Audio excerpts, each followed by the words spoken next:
Yeah ఇక అసలు విషయానికి వస్తే ఇక నిన్న కూడా నేను ఫేస్బుక్లో ట్విట్టర్లో పెట్టడం జరిగింది. BRS party social media incharge Konatham Dilip arrest, రాజకీయంగా విద్వేషాలు రెచ్చగొట్టేందుకు యత్నించాలని కేసు. ఎక్స్లో పలు అకౌంట్ నుంచి పోస్టింగ్లకు వెనుక కొనతం పాత్ర ఆధారాలతో నాంపల్లి కోర్టులో హాజరుపరిచిన పోలీసులు సుదీర్ఘ వాదనలు విని రిమాండ్ తిరస్కరించిన న్యాయస్థానం అంటూ చూస్తా ఉన్నాం. సో ఫేక్ న్యూస్లు డెవలప్ చేయట్లా కొనతం దిలీప్ దిట్ట. ఈరోజు కొన్ని ఫేక్ అకౌంట్లు క్రియేట్ చేసి వాటి కంటెంట్ పంపించుట్లా కొనతం దిలీప్ దిట్ట. సో వైషమ్యాలు రెచ్చగొట్టుట్లా, మత విద్వేషాలు రెచ్చగొట్టుట్లా కొనతం దిలీప్ దిట్ట. సో కొనతం దిలీప్ అనే వ్యక్తి కేవలం ప్రతిపక్షాలను మాత్రమే టార్గెట్ చేయడు. ఆయన అధికారంలో ఉన్నప్పుడు డిజిటల్ మీడియా డైరెక్టర్గా ఉన్నప్పుడు సోషల్ మీడియా బీఆర్ఎస్ పార్టీకి పనిచేస్తున్న సోషల్ మీడియా కార్యకర్తలను కూడా అనగదొక్కినటువంటి దొంగ ఈ యొక్క దిలీప్ కొంతం అని చెప్పేసి పార్టీ వర్గాలే చెప్పినాయి.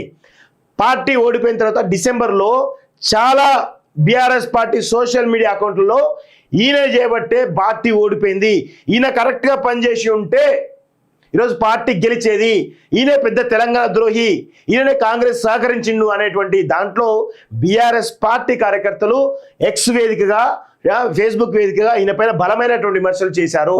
తర్వాత 3-4 నెలలు అజ్ఞాతంలో ఉండి మళ్ళీ తిరిగి కేటీఆర్ పర్మిషన్ తీసి తిరిగి వచ్చి మళ్ళా విద్వేషాలు రెచ్చగొట్టే ప్రయత్నం చేస్తున్నాడు. సో ఈయన ఉన్నంత కాలం బీఆర్ఎస్ పార్టీ బాగుపడదు కాక బాగుపడదు. బీఆర్ఎస్ పార్టీలో ఉన్నటువంటి ప్రధానమైనటువంటి మొట్టమొదటి ద్రోహి ఈరోజు దిలీప్ కొంతం అంటారు. అదేవిధంగా సరే ఇదంతా బీఆర్ఎస్ పార్టీ సంబంధించిన అంశం. తెలంగాణ ఉద్యమకారులను కూడా అనగదొక్కినటువంటి దొంగ ఈ యొక్క దిలీప్ కొంతం అనేటువంటి విషయాన్ని గుర్తుపెట్టుకోవాలి. ఈ దొంగను కాపాడుతున్నది ఎవరా అంటే కేటీఆర్ అని పెద్ద దొంగ. ఈ చిన్న దొంగను కాపాడుతుంది పెద్ద దొంగ కేటీఆర్. ఇద్దరి మధ్యన లావాదేవీలు చాలానే ఉన్నాయనే విషయాన్ని తెలుస్తూ ఉంది. ఇద్దరు కూడా తెలంగాణ ఉద్యమం పేరు చెప్పుకొని తెలంగాణ రాష్ట్రంలో ఈరోజు పెద్ద ఎత్తున డబ్బులు సమకూర్చుకున్నది ఈ విషయం వాస్తవం.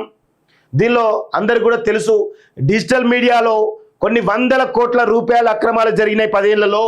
ఈ 100 కోట్ల రూపాయలు దొబ్బి తిన్నాడు ఈ యొక్క అక్రమార్కుడు, అవినీతి పరుడు దిలీప్ కొంత అనే విషయాన్ని అందరూ కూడా గుర్తుపెట్టుకోవాలి.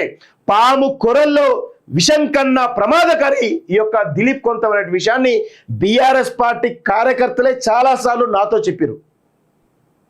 ఒక శుద్ధపూస లెక్క మాట్లాడతాడు, నీతి సూక్తులు వల్లిస్తాడు, కానీ దాని వెనకాల ఒక కుట్ర ఉంటుంది. నక్క జిత్తుల మారి నక్క చూసావా, దానికి పర్యాయ పదమే ఈ యొక్క దిలీప్ కొంత అనే విషయాన్ని గుర్తుపెట్టుకోవాలి. జిత్తుల మారి నక్క తోడేలు కంటే ప్రమాదకారి ఈ యొక్క దిలీప్ కొంత అనేటువంటి విషయాన్ని బీఆర్ఎస్ పార్టీ కార్యకర్తలే చెప్తారు. సో ఈయనను అరెస్ట్ చేసిరు. తర్వాత పోలీసులు ఇప్పటికి కూడా ఇంకొక విషయం ఏంటంటే పోలీస్ డిపార్ట్మెంటు మరి పరోక్షంగా బీఆర్ఎస్ పార్టీ సహకరిస్తుందా ఏందో తెలియదు, కానీ మొత్తానికైతే ఇలా పేలవంగా అరెస్ట్ చేసి ఈరోజు రిమాండ్ పంపిస్తే జడ్జి తిరస్కరించిండు. వాస్తవమే ఇక్కడ అడ్మినిస్ట్రేటివ్ ఫెయిల్యూర్ కనబడతా ఉంది. సో ఇప్పటికైనా కానీ మరి అది జడ్జిల వైఫల్యమా తెలియదు, లేకపోతే ఇంకేదన్నా తెలియదు. మొత్తానికైతే పీపీలో అప్పుడున్న పీపీ ఇంకా ఉన్నారా అనేటువంటి అనుమానాలు కూడా కలుగుతూ ఉన్నాయి. మొత్తానికైతే ఈయన విడుదలవుతాడు. ఆయన రిమాండ్ కూడా విషయం నాకు తెలుసు, ఎందుకంటే అక్కడ పీపీలు వాళ్ళే ఉన్నారు. అదేవిధంగా అక్కడ జడ్జిల నియామకం కూడా గతంలోనే జరిగింది, ఇప్పుడు జరగలేదు. బీఆర్ఎస్ పార్టీ హయాంలో జరిగిన జడ్జిల నియామకం అనే విషయం కూడా తెలుసు. సో ఇవన్నీ కూడా వాళ్ళకు ప్లస్గా కనబడుతున్నాయి. పోలీస్ డిపార్ట్మెంట్లో కూడా కొంత వీళ్ళకు ఫేవర్గానే కనబడతా ఉంది. కానీ సో దీనికి అడ్మినిస్ట్రేషన్ సెట్ కాలేదు అనేది చాలా స్పష్టంగా తెలుస్తోంది. సో ఇప్పటికైనా కాంగ్రెస్ ప్రభుత్వం కానీ కాంగ్రెస్ పార్టీ కానీ ఆలోచించాలి, పునరాలోచన చేయాలి ఇలాంటి విషయాల్లో.